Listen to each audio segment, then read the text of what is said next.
Previous reports have shown that in inflammatory liver tumors, deletions of the cytokine receptor gp130 occur.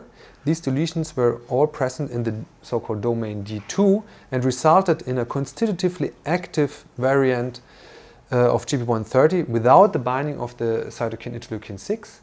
We wanted to understand how these deletions result in a constitutively active gp130 on a molecular basis.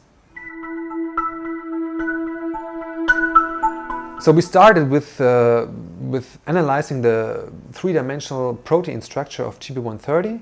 We identified particular amino acid residues and deleted them using site-directed mutagenesis. Those point mutants we analyzed in cells with respect to their activation of downstream signaling pathways, proliferation, and we then used molecular dynamics to develop a model of how the activation of gp130 occurs.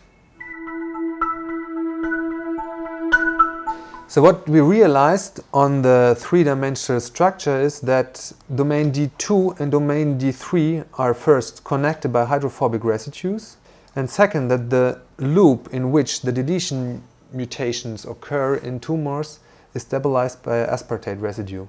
So when we deleted the aspartate residue, we saw a cytokine-independent activation. And also when we interfered with the hydrophobic residues connecting these two domains, we also detected a cytokine-independent activation.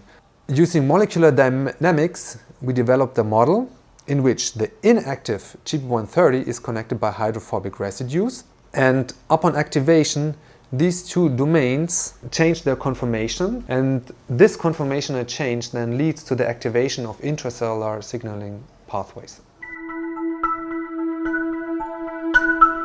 Now we understand a little bit better how activation of gp130 occurs on a molecular basis.